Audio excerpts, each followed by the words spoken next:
Pessoal, estou mandando esse videozinho aqui como uma forma de revisão para nossa prova prática.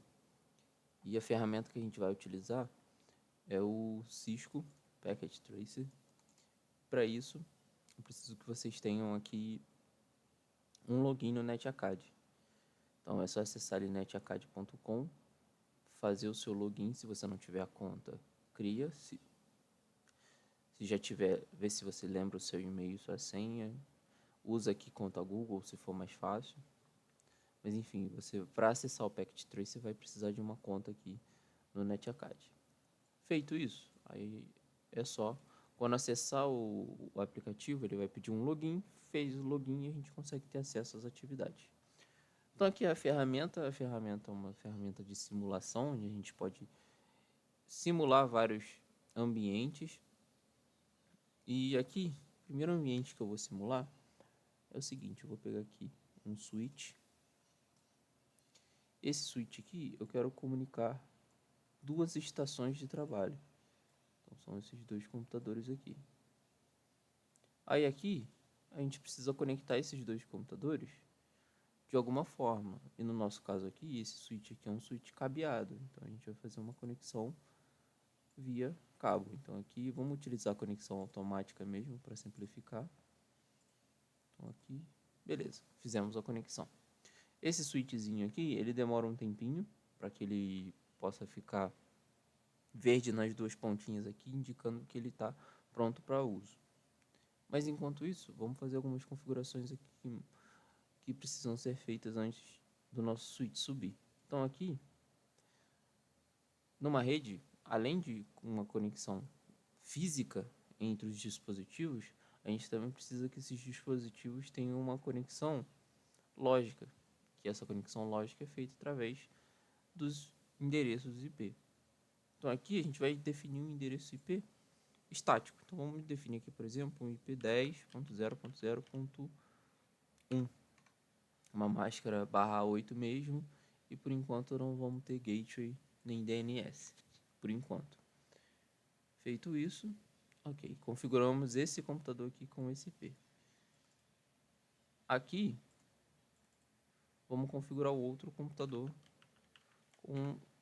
percebam que interessante. Se eu tentar configurar aqui esse outro computador com o mesmo IP do outro computador que eu já tinha configurado, ele não permite. Ele fala que esse endereço já está sendo utilizado nessa rede.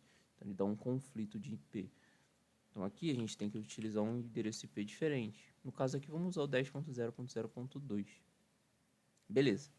Então aqui nós temos dois dispositivos conectados fisicamente através de um switch e dentro de uma mesma rede de forma lógica, através do endereço de IP. Atendendo esses requisitos, a gente consegue, então, comunicar os dois computadores. Esse teste ele pode ser feito de duas formas. Ou vindo aqui nesse pacotinho aqui, ó, e a gente clica entre os dois computadores e a gente testa aqui, ó, deu sucesso, indicando que a comunicação entre os dois computadores aconteceu. Ou a gente pode vir aqui, ó, em terminal não, prompt de comando, e dar um ping para os computadores. Ponto 2, por exemplo. E olha lá, o ping funcionou. Tá? Então, beleza. Então, esses dois computadores já estão se comunicando. Agora, vamos expandir um pouco esse nosso cenário. Vamos implementar um servidor. E esse servidor, vamos conectar ele aqui na nossa rede.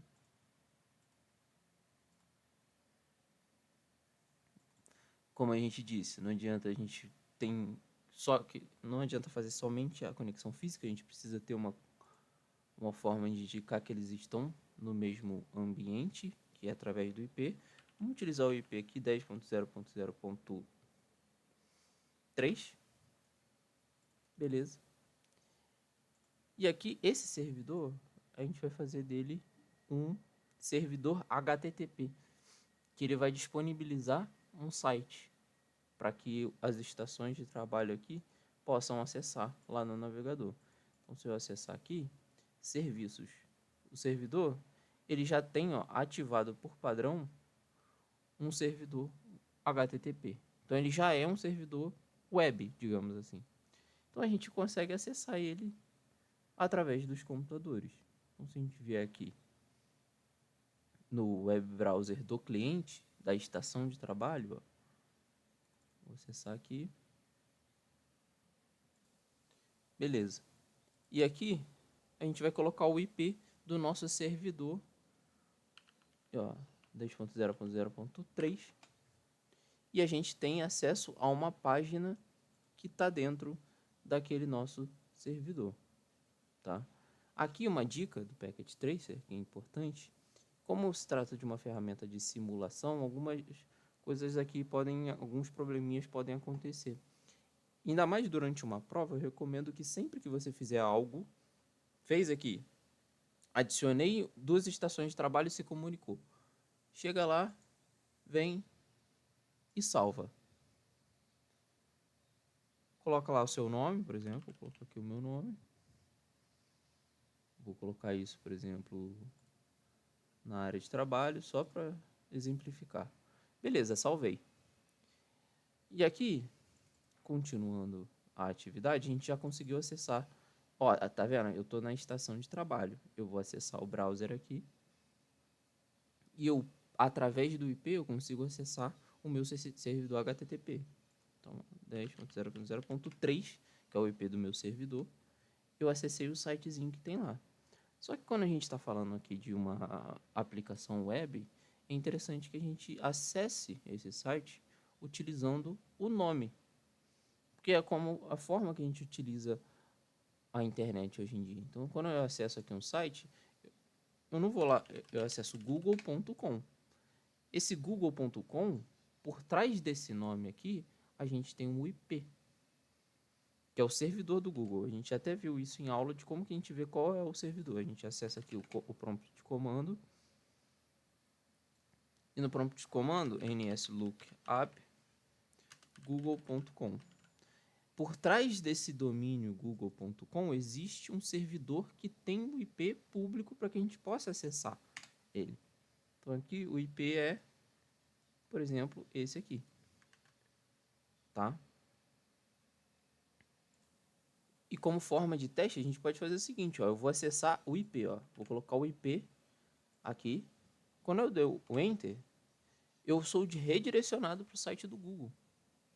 Então percebam que quando eu acesso google.com, na verdade eu estou acessando pelo nome, esse nome é traduzido para um IP que leva para o computador que é o servidor do Google. E quando eu acesso diretamente utilizando o IP, ele me leva para o mesmo lugar. Só que não é prático a gente ter que ficar decorando um número como esse aqui, que é de um endereço IP. É muito mais fácil a gente gravar google.com. E para isso, vamos implementar essa realidade que eu acabei de mostrar para vocês aqui na nossa simulação. E para isso a gente vai adicionar mais um servidor.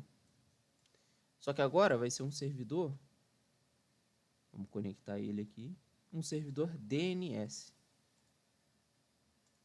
Então a gente vai configurar aqui um servidor DNS. Então a gente vai vir aqui em serviços DNS e vamos ativar, ó, on, e vamos criar aqui um nome. Aqui vocês vão ter que ver na prova qual é o nome que eu estou pedindo. Vou colocar aqui www.senai.com.br. Beleza, quando eu acessar www.com.br, senai.com.br, para qual endereço IP eu quero que ele seja redirecionado? Eu quero que ele redirecione para o meu servidor que tem o site. O servidor que tem o site, qual que é o IP dele? É esse carinha aqui, que é o 10.0.0.3. E vou adicionar. Então, ó, o nome, quando www.senai.com.br for, alguém digitar isso aqui no navegador, quando for procurar lá no servidor DNS, vai ter que ser redirecionado para esse IP aqui, que é onde está o nosso site. E aqui, claro, o nosso servidor DNS, ele também precisa estar na nossa rede. Então, vamos colocar aqui o IP 10.0.0.4. Beleza. Fechei. E tem um detalhe, eu preciso dizer na estação de trabalho quem é o servidor DNS, que faz a tradução de nome para IP, para que ele consiga acessar utilizando o nome. Então aqui eu vim em DNS Server e coloco 10.0.0.4, que é esse aqui, ó. O nosso servidor DNS, o IP dele, ó, é 10.0.0.4. Então, como é que funciona isso de maneira resumida? Quando eu acessar o site www.senai.com.br no meu navegador, ele vai procurar primeiro lá no servidor DNS qual é o IP do www.senai.com.br, vai me retornar essa informação trazendo qual é o IP e depois eu vou conseguir saber qual que é o IP e fazer esse redirecionamento para o servidor. Então, quando eu acessar aqui, ó, vou abrir meu cliente e acessar a estação de trabalho e vou aqui no web browser. E agora no nosso web browser eu vou acessar www.senai.com.br. Perceberam? Eu fui para o mesmo site. Se eu colocasse aqui 10.0.0.3, funciona. Mas isso aqui não é prático. Na vida real, o que a gente acessa são nomes. E quando a gente acessa por nome, a gente precisa de um servidor DNS. Esse servidor DNS ele é configurado no cliente para eu apontar qual é o servidor DNS. E no servidor DNS ele tem uma tabelinha dizendo, ó, esse nome é esse IP. Então, sempre que chamar por esse nome, www.senai.com.br, ele vai redirecionar para o servidor que tem o IP que está na tabela específica lá. Então, é assim que é feita a configuração.